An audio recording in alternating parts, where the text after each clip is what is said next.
이번 시간에도 이 앞 시간에 이어서 육조 해능 스님의 그 불사선이여 불사하기라. 즉, 이 말은 우리가 13장 원문에 윗사람들에게 아니면 주위에 총애와 굴욕, 즉 사랑받는 자와 미움받는 자, 즉 사랑받았을 때와 미움을 받았을 때 어떻게 해야 되느냐에 대한 것을 13장에서는 이제 주로 말씀하는 거죠. 그러니까 사랑을 받을 때에도 놀란 듯이 받고, 미움을 받았을 때에도 놀란 듯 하되 내 몸과 마음은 담담하게 응하라, 이 얘기입니다. 이것이 이제 내가 이 전 시간에 육조 해능 스님의 얘기를 시작을 하다가 시간이 다 돼서 내가 이제 또 요번 시간에 이어서 합니다. 그 이제 육조 대사는 오조 홍인대사로부터 이제 법을 받았어요. 법을 받았다라고 하는 말은 그 어른을, 즉 오조 어른을 모시는 동안에 그 스님에게서 이제 그 말씀을 듣고 또 그 스님의 그 금강경을 풀어주죠. 말하자면 그때 시절에, 지금부터 한 1500년, 1600년 전의 얘기인데, 그때에도 스승이 제자에게 법을 내릴 때에는 꼭 금강경을 전해줍니다. 불가에서는. 스승이 제자에게, 법제자에게 내릴 때에는 꼭 금강경을 주면서, 금강경을 뭐 다 어떻게 뭐 짧은 시간에 얘기를 하겠어요? 금강경 4국에만이라도 아마 이제 풀어서 이 뜻은 이런 것이다, 이런 것이다 하면서 스승이 마지막 강의를 해줍니다. 저도 이제 내가 공부를 마칠 때에 우리 그 사부님이 저한테 금강경의 얘기를 요결이라 그래야 돼. 요점적인 말씀을 저에게 전해 주셨거든요. 그와 마찬가지로 이 깨달음을 얻은 이들에게 스승이 제자에게 이제 법맥을 이어주듯이, 그래, 너 자격이 있다. 공부를 다 했으니까 이제 이 핵심적인 말씀을 풀어서 간략하게 해주죠. 그와 마찬가지로 그 시대에 그도 금강경을 풀어서 얘기를 해주시는데, 말하자면 그 저녁에 이제 방아 찍던 행자승이죠. 행자승. 이 육조 해능 스님은 스님의 단계도 거치지 않고서 그냥 도통하신 분이에요. 행자란 절에 살림살이 하는, 말하자면 방아 찢는 거, 방아 찢는다 그래서 지금처럼 이 기계가 돌아가는 시대가 아니니까 얼마나 힘들었겠어요. 그렇게 해서 이제 수련을 시키고 나서 말하자면 이제 쓸만한 인재인가 보면 알지요. 왜냐하면 사람들은 보면은 떡잎부터 알아보는 거 아니겠어요? 그래서 이제 만나자마자 불성이 남쪽 지방의 오랑캐들이 또 불성이 있느냐, 무슨 소리입니까?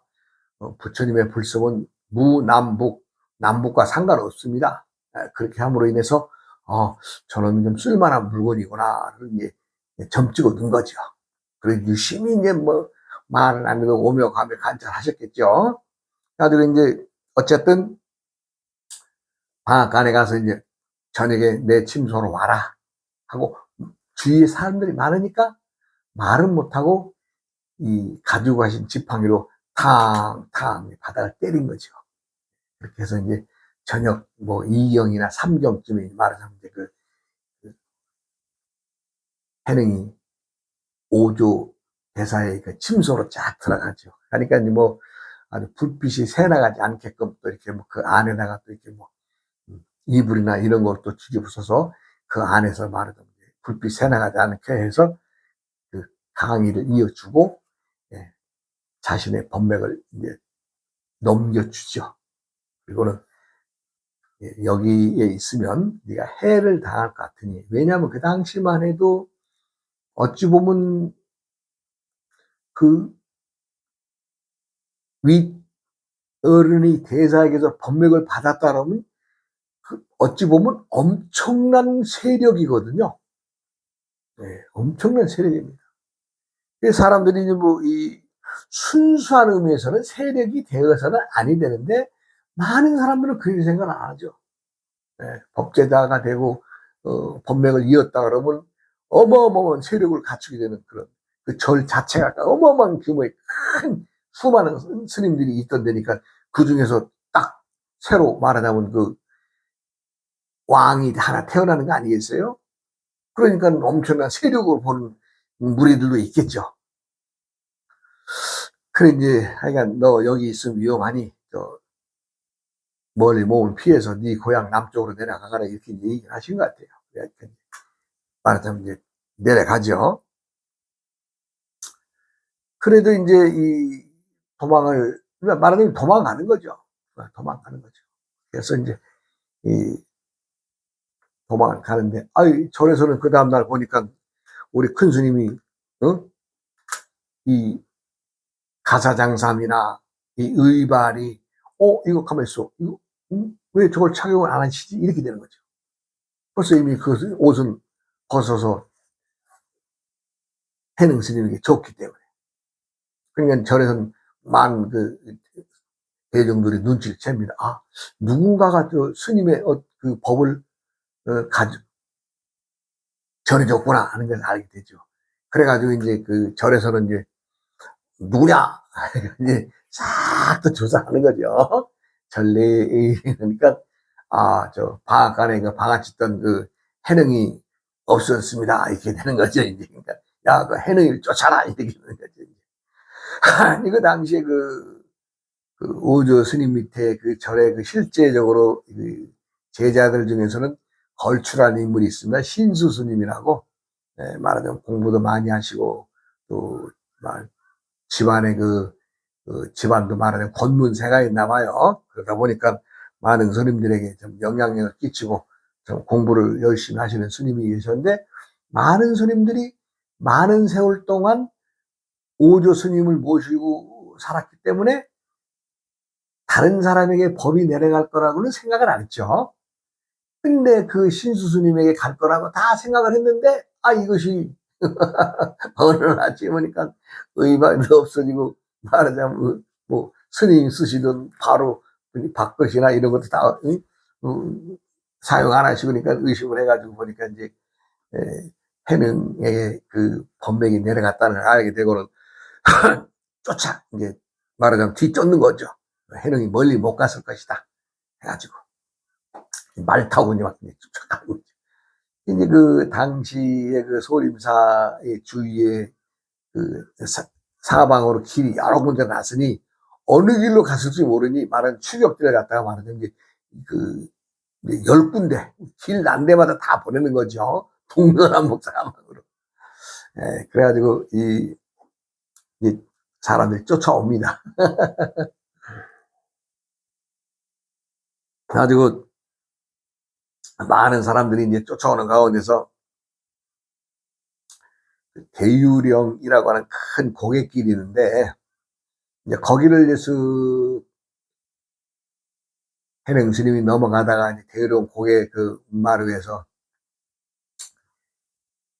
주막에서 이제 왜냐면 산 밑에서도 올라가서 얼마나 배고파요.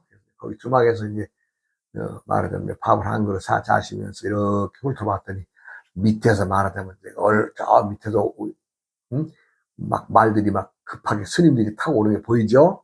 벌써 딱 간판을, 이거 나를 추적하는 추적대구나라고 생각을 해서, 그 주막 안에서 소란을 피우면 안 되겠죠. 그래서 말하자면 이 해능 스님이 주막을 나와서 옆으로 조금 돌아가서 큰 바위가 있는데, 거기다가 이제 가사, 바로, 장삼, 이건 이제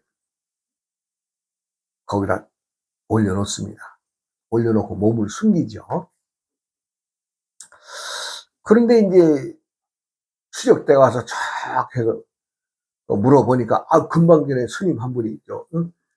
식사하셨는데 금방 사라졌다고 얘기를 듣다 보니까, 야, 멀리 못 갔다. 찾아봐라 했는데, 이리저리 하다 보니까 바위 위에 탁, 그, 오조 스님이 가삽, 장삼, 바루 뭐 이런 것들이 다 있는 거예요.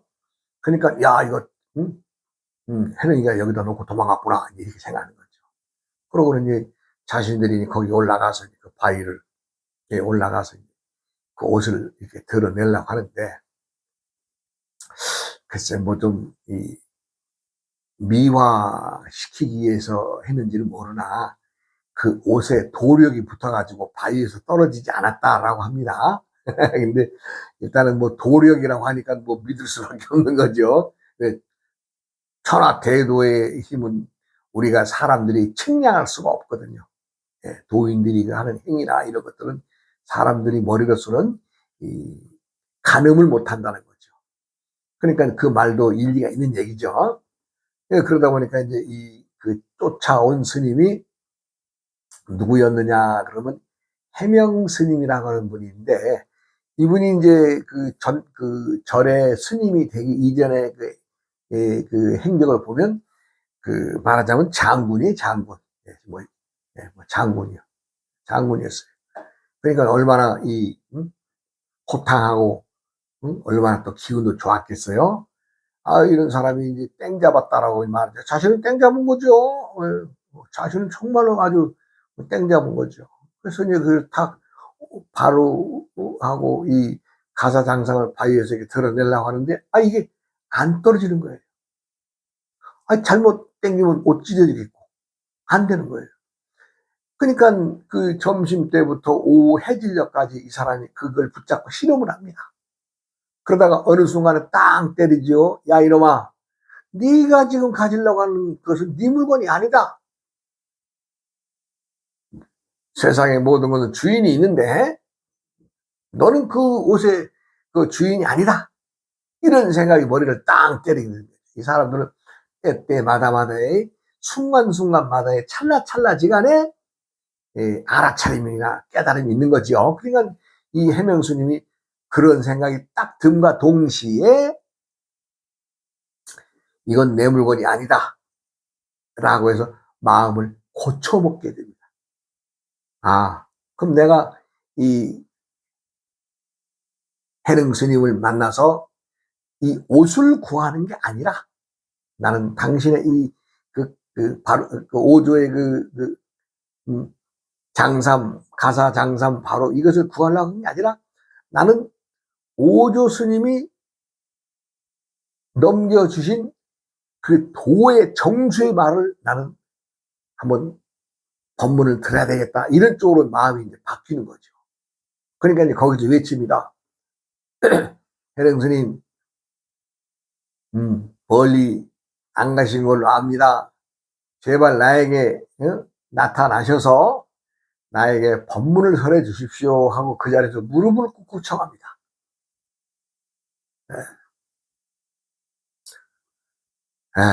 뭐 무릎을 꿇었는지 안 꿇었는지는 모르나 사람이 진정 부탁을 한다면 무릎 꿇고 청하는 게 도리 아니겠어요? 제가 볼 때도 해명스님이 정말 이 오후 내 그걸 옷을 띄어내려고 해도 떨어지지 않는, 도력에서 떨어지지 않는 걸 알기 때문에 육조 스님한테 꼬리를 딱 내리는 거죠. 이거는 무릎을 꿇고 이제 스님 나타나셔서 나에게 법문을 내려주십시오. 이렇게 부탁을 한 걸로 가죠. 그러니까 해능 스님은 저 스님이 나를 해치지는 않겠구나 라는 생각에 이제 숨어 있다가 몸을 드러내죠. 생각을 해보세요. 해능 스님은 시골에서 어머니만 모시고 나무꾼이었는데 말하자면 군인 장군 출신은 당할 수 있겠어요? 당할 수 없는 거죠. 그래서 숨어 있다가 이제 나를 해치지 않겠구나 하는 생각이 들어서 이제 몸을 나타내면서 얘기를 하죠. 아니, 나를 쫓아와서 내 의발을 가져가기 위해서 오셨다면 가지고 가면 될 것인데 왜 나를 굳이 불러냅니까? 이렇게 되니까 나는 의발을 구하려고 온 것이 아니라 스님에게 법을 구하고자 합니다. 라고 또렷하게 얘기를 하죠. 그러면서 스님께서 오조 홍인대사에게 받은 그 법의 말씀을 저에게 일러 주십시오. 이렇게 얘기를 하죠.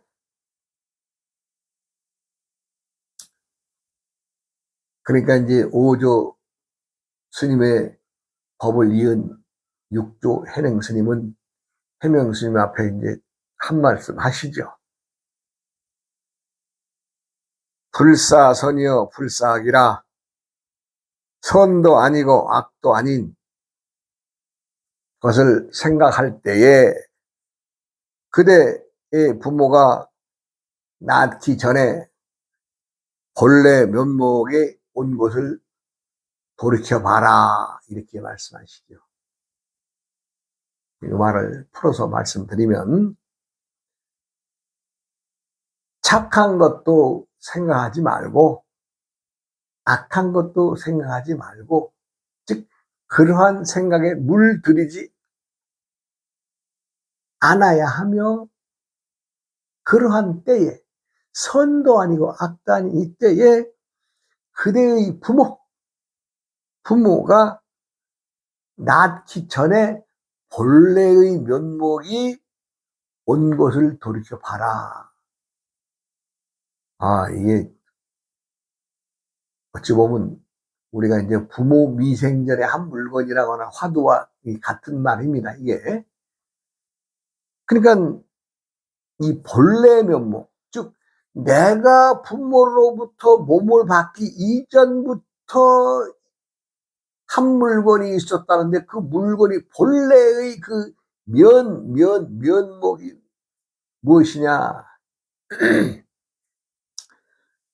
이렇게 질문을 하니까 그 말을 듣는 순간에 그냥 바로 이 도의 깨침이라는 것은 머뭇거림이 없습니다. 지금 이렇게 이제 우리가 대화를 하거나 또 서로의 질문을 주고 받을 때 잠깐의 생각할 틈이 여유가 있어요. 그래서 그거에 의해서 사람들이 뭐 예를 할 것이냐 아니를 할 것이냐를 판단하는 어떤 것들이 있는데 도의 문답에서는요 바로 들어갑니다. 그 말이 딱 떨어지자마자 이 해명 스님은 머리가 터져나갑니다. 말하자면 그 본래 면목의 자리를 알아버린 거죠. 그 답이 어디 있어요? 착한 것도 생각하지 말고 악한 것도 생각하지 말고에 들어있는 거죠. 예. 그리고는 해능 스님에게 절을 합니다. 해명 스님이 절을 하면서 사람이 물을 마셔보고 차다, 뜨겁다, 알지 않는 것과 같습니다. 즉, 이 법문을 들음으로 인해서 내가 이 말씀의 본래의 자리를 알았습니다. 이 얘기거든요. 내가 오조 스님 밑에서 많은 세월 공부했으나 오늘에 이르러서야 스님의 말씀을 듣고 제가 깨쳤습니다. 이렇게 얘기하죠. 말하자면 이제 해능 스님의 일대 제자가 됩니다. 그렇잖아요. 해능 스님이 그 말씀하셔가지고 말하자면 해명 스님이 눈을 뜬 거니까 일대 제자가 됩니다. 그래가지고 그동안에는 물론 자신이 그 부처의 말씀을 좀 수행하고 닦아왔기 때문에 어떤 계기에서 탁 그것이 불이 붙어서 탁 이렇게 이제 깨치는 어떤 과정으로 간 것이지, 이 해명 스님도 준비하지 않고 허송세월한 사람 아니죠. 예. 그래서 이 해명 스님이 득도를 해가지고 그 뒤로 해명 스님에게 많은 그 가르침과 또 자기가 이제 산속으로 들어갔어요. 이름을 이제 이름을 바꿨다 그래요. 이름도 바꾸고. 그래서 이제 부처의 선법, 말하자면 그 선법은 마음의 신법이라 그러죠. 그 신법을 전파하는데 일조를 하셨다 그랬습니다. 그러니까 그 처음에는 그 해명 스님은 해능 스님이 가지고 있는 가사바루나 장삼을 탈취할 목적으로 왔었지만은 어디 그래요? 아, 이거 내 것이 아니구나 라는 깨닫고는 바로 무릎을 꿇고 법을 청하잖아요. 법, 말씀, 법의 말씀을 청하잖아요. 그러니까 이 후에도 이 부모가 생기기도 전에, 부모가 너를 낳기도 전에 본래의 한 물건이 어떤 물건이냐 하는 것을 깨쳤기 때문에 이것이 후대에 아주 유명한 화두가 됩니다. 예. 그러니까 이 해능 스님은 자신이 깨친 말을 말하자면 우리가 물을 먹어보고서야 찬 건지 더운 것인지 알 수 있습니다라는 그 말을 이으니까 그렇다. 이제야 비로소 조사께서, 조사란 달마죠. 달마가 서쪽에서 오시어 마음을 바로 가리켜서 성품을 보아 부처를 이루게 하면은 말이나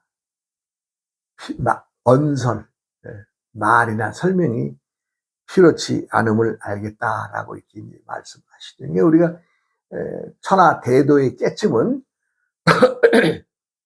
문자나 학문으로 배워서 익혀서 말이나 뭐 연설이나 이런 걸로 통하는 건 아닙니다.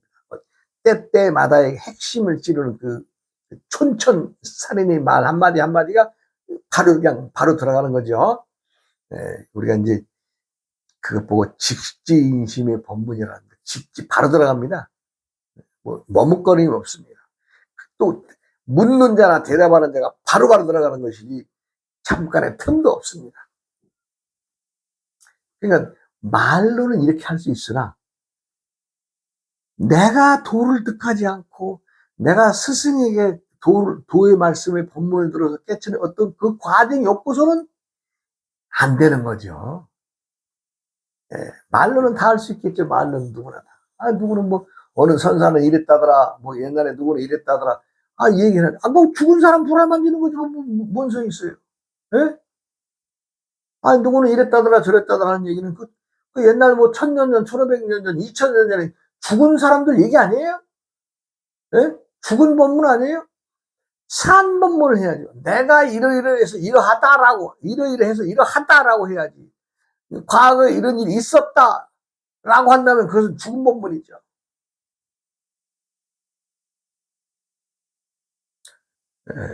그래서 사랑을 얻어도 또 사랑을 잃어도 놀란 듯, 얻어도 놀란 듯. 이 말은 담을 수 있는 자들만 담는다는 얘기죠. 아무리 얘기해 봐야 본인이 담을 수 있는 그릇이 아니면 담을 수가 없어요. 그럼 본인이 담을 수가 있다 없다는 무엇이에요? 많은 고통과 고난을 짊어지고 많은 고통과 고난을 헤쳐나감으로 인해서 스스로의 그릇이 커지는 것이지, 아이고 참 좋은 집에서 좋은 보료 의자에 앉아서 희희낙낙하는 자들이, 고통 없이 살아온 자들이 무슨 고난을 알겠어요. 그런 사람들은 절대 부처의 도도 또 천하의 대도도 알 수가 없습니다. 누구라도 제가 말씀드리지만 우리들은 어떤 내가 고통, 누구로부터의 괴로움, 그게 다 결국에는 자신이 자신의 그릇을 키울 수 있는 기회고, 또 나아가서는 내가 편안하고 안정적이고 나아가서는 행복한 삶을 살아갈 수 있는 단초가 되는 거죠. 그 고통이, 그 고난이. 그것이 없고서는 사람들이 해량, 헤아릴 쓴 머리가 생기지 않습니다. 우리가 이제 좀 보편적으로 좀 없이 살고 가난한 사람들의 자식들은 다 철이 일찍 듭니다. 부모가 자식들에게 넉넉함을 보여주지 못하고 좀 어렵게 사시는 그 자손들은 다 그 자손들이 철이 일찍 들어서 다 성인만 되면 다 나가서 재밥벌이 합니다. 그런데 부모의 뭐 우리가 요즘에 금수저라 그러나요? 물론 다 그렇지는 않겠습니다만 많은 대다수의 사람들이 금수저의 숟갈을 지니고 태어난 사람들은 세상살이에서 지가 잘났다고 뭔가 일을 하면 다 얻어맞습니다. 얻어맞아요. 한 예로 지나온 세월에 집안의 장손이네 종손이네 뭐 좀 그러신 분들이 있죠. 거의 90%가 다 망했습니다. 왜 망해? 아이, 돈만 있으면 사업한다는 생각을 가지면 되나요? 사업이라는 것은 전체적인 걸 다 아울러야 돼요. 돈만 가지고는 안 돼요. 아이고, 생각해 보세요. 네. 한 예로 내가 돈이 많아. 아, 우리 학교 선후배들, 학교도 좋은 학교야. 그래서 다 빵빵해서, 회사만 차려놨지. 일거리가 있어야지. 누가 일거리 했다고. 그렇게 해서 망한 사람들 많이 봤습니다. 예. 아니, 그 중에 하나라 그래도, 나도 그 중에 하나라고 해도 과언이 아니겠죠? 크든 작든, 예. 그렇게 사람들은 어리석하게 삽니다. 가장 중요한 것은 고난과 고통을 짊어지고 헤쳐나온 사람은 스스로가 그릇이 커지고 많이 남을 수 있고 또 남들을 통솔할 수가 있습니다. 그런데 좋은 집에 갇혀서 꽃밭에서 살던 사람이 그 밖에 험난한 그 풍랑과 그 파도를 이겨낼 수 있겠어요? 힘들죠. 세상은 절대로 미움을 받을 때, 사랑을 받을 때 두려운 마음으로 또 나아가서는 담담한 마음으로 그것이 천하 대도를 품은 행위고 누구라도 똑같이 큰 도의 그릇을 품을 수가 있는 것입니다. 세상에는 정해진 일이 없습니다.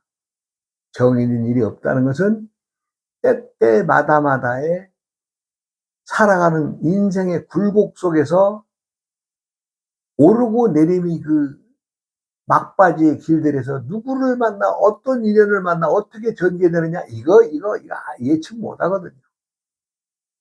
네.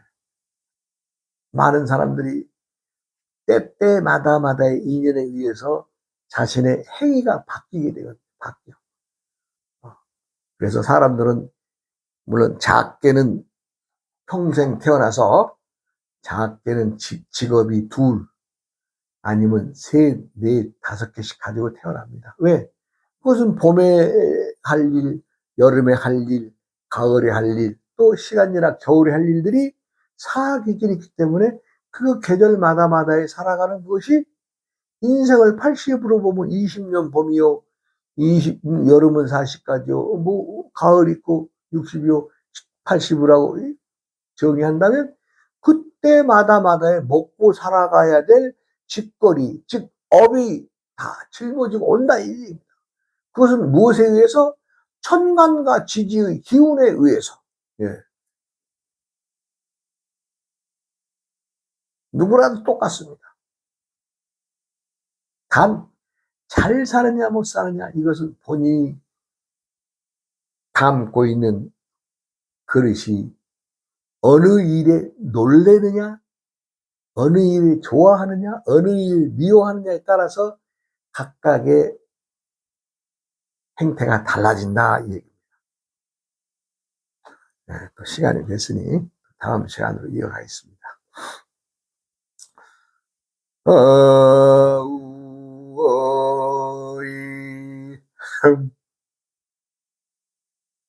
우이야